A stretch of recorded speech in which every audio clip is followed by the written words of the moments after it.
Hello and welcome to this video. If you're new here, my name is Jessica. What was that? Apparently I'm evil. Okay. My name is Jessica and today I'm going to be showing you a little bit of iPhone editing magic, specifically how I went from this photo to this photo. If you follow me on Instagram, you would have seen that I ran a poll on my Instagram stories asking if you guys wanted to see how I went from the before to the after, and you said yes. An overwhelming amount of you said yes. You don't always get the perfect photo, but as long as you know how to save it, you're fine. Like, that's what we need in this world. As long as you know how to save it, you're good. So I'm going to be showing you how to save this particular photo. I'm also going to be showing you all of the apps that I use to achieve this look. It's definitely one of my more extra photos. I don't use this many apps per photo on a regular basis, but this one needed a little bit of work. And with that being said, let's get started. So starting with my iPhone, I've got the iPhone 6 Plus. To start things off, we're going to jump into the Lightroom CC app. It's Lightroom for mobile, and I'm going to be going into my Cherry Pop album. I have different albums for all of my presets. The one that we're going to be using today is called Cherry Pop, and it is available on my Etsy if you decide that you like it. It's super affordable. And so we're going to start with importing the photo, and then we're going to go into Cherry Pop preset, copy the settings, and then paste it on over to the photo.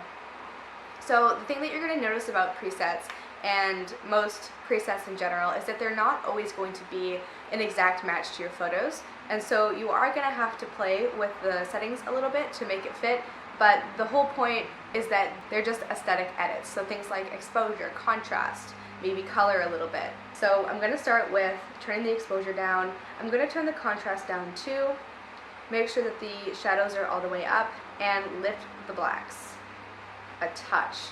And then we can see a little bit of haziness happening in the top left, so I'm going to go into the dehaze slider, and we're going to turn that up until it looks about right. Okay, so I think that is it for that particular edit, and we're going to save it to camera roll, and I'm going to choose the maximum available quality size. And the reason that you do this is because if you ever pay attention to your export settings in your apps, sometimes they'll default to taking a little bit of the quality away so they can export the photo a little faster.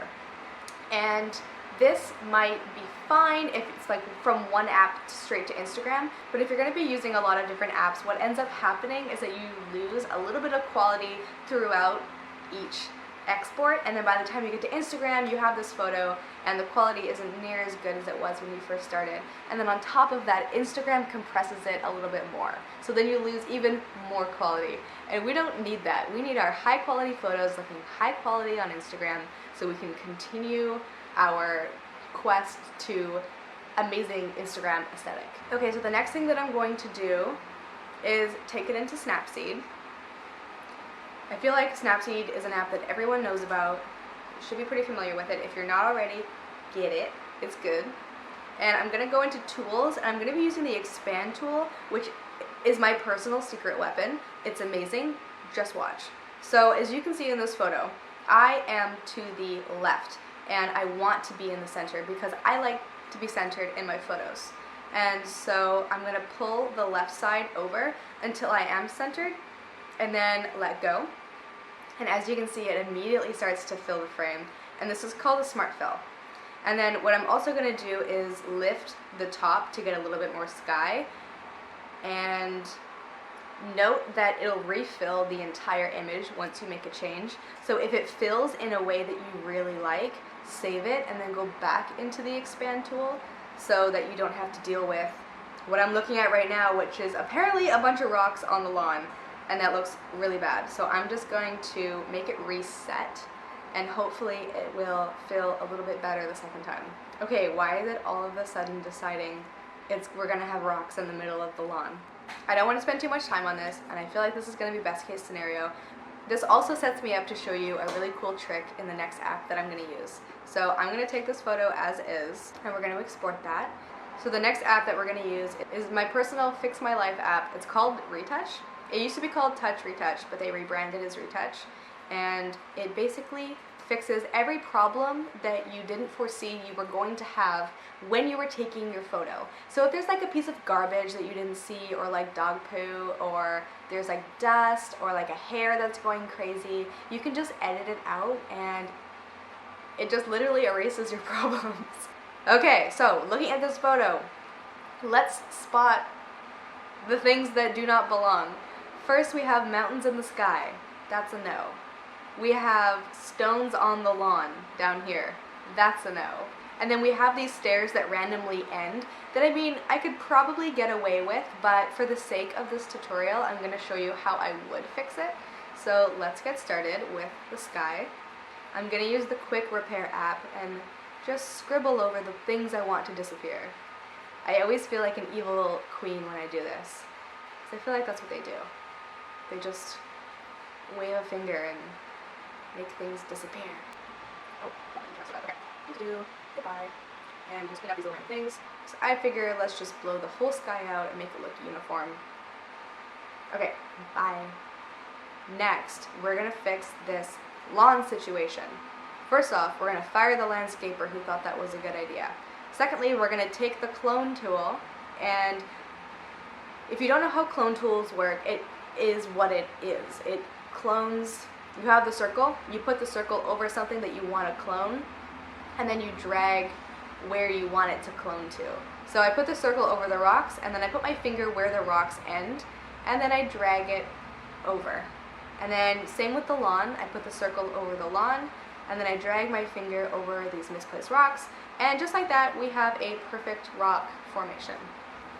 So down here by the stairs, I'm going to do the same thing. I put the circle over existing stairs, and then I'm going to drag my finger across and fill in where those stairs would have been if this was taken like that. Okay, so I'm going to export that, and if you notice at the bottom, you can see that my export settings are set to the JPEG quality 100, the size original, and I always save my settings so I don't have to do it every single time. We're all about efficiency here. And then I'm going to modify the original photo, and we're done. But not actually done, just on to the next app, done. So the next app that we are going to jump into is the VSCO app. And there are a few features in this app that I like. So we're going to import our photo. Alright, let's jump in here. And we're going to pass the edits because mine are better. And we are going to go straight to, skin tone. Yes, okay, this photo was looking a little red. So I'm going to first drag the skin tone slider down, bring back the green, and then we're going to go into grain. And I'm going to do 3, let's zoom in, see how we're looking. Okay, I think like 3.7 for grain. And then for fade, what do I want? Let's do also 3.7. And I think that's good. So that's all I'm going to do in VSCO. So there's a little before and after for you. Alright, so we're going to save to camera roll, actual size. And the next app that we're going to jump into is called Polar. This is one that I have yet to see in any sort of like app roundup video. This is an app that I use for specifically one feature. It's in the distort tab, and it's the lens distortion, and I always like to bring it down to like between 30 and 50 depending on like how extra I'm feeling. And what this does is it takes the edges of the photo and it like brings it around, and I feel it helps suck the viewer like into the photo, and it draws the eye to the center, and it's just, to me, it's really engaging. So it's an effect that I really like to use on certain photos, and that's all that I'm going to do to it in this app. So I'm just going to save that, and I think we're moving on to our last app at this point. I'm showing you guys all my apps, all my secrets. And the last app that we're going to go into is Afterlight. So if you haven't already seen, you've guaranteed, if you're watching this video, very likely that you've seen those photos and they have the grain and like the dust and the scratches and everything. I'm going to show you how to get those. So what you're going to do is you're going to go into these 2 little circles at the bottom here, and you're going to click dust. And I think for this one I do remember what dust setting I used, and it was number 11 because I really liked the haziness at the bottom. So I'm going to apply that at full strength. Okay, we're going to leave that as is and press done. And we're going to save it. And I'm just going to go and favorite the original and the one that I just edited in front of you guys. And we'll see how close I got. So here's the one I edited and the original. And me and original. So you can see it's pretty close. They both have that same fisheye effect. The left side has been extended, so the subject is in the middle. So that is how I edited that particular photo. Like I mentioned in the beginning, I'm not this extra with every single photo, but I totally believe that if you can make a photo a little bit more magical, a little bit more majestic and engaging, we have these tools at our disposal to be creative, so why not be creative? We've all been the victim of like a poorly framed shot, and knowing how to fix shots like that just makes your life so much easier instead of having to throw away a perfectly good photo. So I really hope that you liked hanging out with me and going through my apps on my phone. Those were a couple of my personal favorite tools that I have been so happy to share with you in this video. And I hope they inspired you to think twice the next time you're going to delete a photo that you really like because it wasn't up to your standards. Just make new standards using these apps. So if you have any editing questions for me, please leave them in the comments down below. Also, don't forget to like and subscribe to my channel, and I will see you in the next one.